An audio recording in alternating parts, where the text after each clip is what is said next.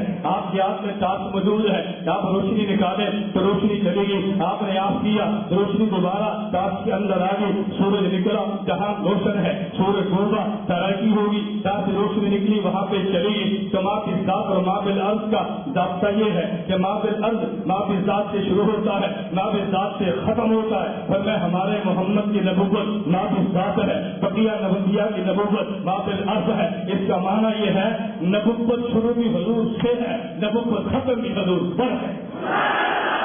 نبوت شروع بھی حضور سے ہے، نبوت ختم بھی حضور پر ہے۔ ایک بندہ کہتے سمجھ نہیں آتی، حضور سے شروع حضور پہ ختم۔ مولانا لوگ بھی فرماتے ہیں میرے پیغمبر کے ناموں میں ایک نام اول بھی ہے، ایک نام آخر بھی ہے، کبھی تم نے اس پہ غور کیا ہے اول آخر کا معنی کیا ہے؟ میرے ہاتھ کی طرف دیکھیں، آپ نے کاغذ کو لیا ہے اور آپ نے کاغذ سے آپ نے پرکار کو لیا اور آپ نے ایک دائرہ بنانا چاہا تو پرکار کا ایک کونا آپ نے کاغذ پہ رکھا ہے اور آپ نے کونے دوسرے کو چلانا شروع کیا، ایک گول خط بنا، اس گول خط کو دائرہ کہتے ہیں۔ پرکار کا کونا جہاں رکھا نیچے نقطہ لگا ہے اسے مرکز کہتے ہیں، یہ دوسرا گول خط بنا ہے اسے دائرہ کہتے ہیں۔ ایک دائرہ ہے ایک مرکز ہے، دونوں میں ضابطہ یہ ہے کہ مرکز جو پرکار کے نیچے ہے یہ بنتا پہلے ہے، نظر تب آئے گا جب پرکار اٹھائیں گے، اور یہ دائرہ بنا بعد میں ہے، نظر پہلے ہے۔ فرمایا آدم سے لے کر عیسیٰ علیہ السلام یہ دائرہ نبوت ہے، اور میرے محمد یہ مرکز دائرہ نبوت ہے۔ مرکز بنتا پہلے ہے، نظر بعد میں آتا ہے، دائرہ بنتا بعد میں ہے، نظر پہلے آتا ہے۔ آدم سے لے کر عیسیٰ یہ دائرہ نبوت، میرے محمد مرکز دائرہ نبوت، حضور اول ہے، وجود نبوت میں حضور آخر ہے، ظہور نبوت میں نبوت ملی پہلے ہے، امت کو نظر آئی بعد میں ہے۔ پیغمبر توجہ رکھنا، ہمارے پیغمبر اول بھی ہے، ہمارے پیغمبر آخر بھی ہے۔ اگر تم مزید سمجھنا چاہو تو میں آخر میں ایک شعر سنا کے بات ختم کر دوں گا۔ آپ نے سنا حضرت یوسف علیہ السلام پہ زلیخا فرشتہ ہوگی، زلیخا کو عورتوں نے تانا دیا تجھے حیا کرنی چاہیے، ایک غلام پہ تم عاشق ہوگی۔ زلیخا نے کہا تم نے غلام کو دیکھا ہے؟ کہا جی نہیں دیکھا۔ کہا ذرا غلام کو دیکھ لو پھر الزام لگانا۔ زلیخا نے دفترخوان سجا دیا اور تانا دینے والیوں کو زلیخا نے بنا لیا۔ دسترخوان پہ پھل بھی ہے، دسترخوان پہ چھریاں اور چاقو بھی ہے، ان کے ہاتھ میں چھریاں نے کافر جو سب باہر نکلی ہے، نبی علم الغیب نہیں رکھتا، انہیں کیا پتا باہر تماشا کون سا ہے، جو سب اسلام نکلے ہیں۔ جب ان عورتوں نے دیکھا حضرت یوسف علیہ السلام کو دیکھنے کی دیر تھی، ان کے ہاتھ میں چھریاں ہیں، ان نے فوراً ان چھریوں سے اپنی انگلیاں کاٹ ڈالی۔ یوسف علیہ السلام کے حسن کو دیکھ کے حیران رہ گئی۔ حضرت امی عائشہ رضی اللہ عنہا فرماتی ہے لبامی زلیخا لو رأینا جبینہ لا سن بالقطع قلوبہن علی الہدی۔ زلیخا کو تانا دینے والیوں نے یوسف کو دیکھا اپنی انگلیاں کاٹ ڈالی، میرے محمد کو دیکھ لیتی تو دل کاٹ ڈالتی۔ ابھی سبحان اللہ نہیں، یہ تو خطابت ہے، میں وکالت شروع کرنے لگا ہوں۔ ہم نے ایسا یہ بات کیوں فرمائی ہے؟ مولانا ننوتوی کے علوم دیکھو، مولانا قاسم ننوتوی فرماتے ہیں ہمارے محمد یہ مرکز نبوت ہے، باقی انبیاء دائرہ نبوت ہے، نبوت استاد کا مجموعہ ہے، میرے محمد کو ساتھ نکلتے ہیں، باقی انبیاء کو ساتھ ملتے ہیں، تو پھر میں یوں کہوں گا میرا محمد استاد کا منبع ہے، باقی انبیاء استاد کا مجموعہ ہے، یہاں سے استاد نکلے ہیں، باقی انبیاء کو ملے ہیں۔ جس نے کلمہ میرے محمد کا پڑھا جو سمجھو کہ پانی چشمے کا پیا ہے، جس نے کلمہ دیگر انبیاء میں سے کسی نبی کا پڑھا تو سمجھو کلمہ پانی تالاب سے پیا ہے، چشمے سے پانی نکلتا ہے، تالاب میں پانی جمع ہوتا ہے، توجہ رکھنا, کلام میں پانی جمع ہوتا ہے پر میں میرے محمد کو دیکھو, حسن ایک بسم ہے, حضور کو حسن نکلا ہے, یوسف کو ملا ہے. میرے محمد یہ مرکز حسن ہے, حضرت یوسف یہ شاخ حسن ہے. اپنے جسم کو دیکھیے, تمہارے جسم میں دل بھی ہے, تمہارے جسم میں ہاتھ بھی ہے. دل کو مرکز بدن کہتے ہیں, ہاتھ کو شاخ بدن کہتے ہیں. حضرت محمد کو مرکز حسن کہتے ہیں, حضرت یوسف کو شاخ بدن کہتے ہیں. اس تناظر میں امی عائشہ کا شعر سمجھو, لبانی زلیخا کا لو رأینا جبینہ لا سبنت القتل قلوبہن علی الجدی. زلیخا کو تانے دینے والیوں نے یوسف کو دیکھا تو ہاتھ کاٹا ہے, میرے محمد کو دیکھتی دل کاٹ لیتی. بجا میرے محمد مرکز حسن ہے, یوسف شاخ حسن ہے, جسم میں دل مرکز بدن ہے اور ہاتھ شاخ بدن ہے. شاخ حسن کو دیکھا, شاخ بدن کو کاٹا, مرکز حسن کو دیکھتی تو مرکز بدن کاٹ رہا.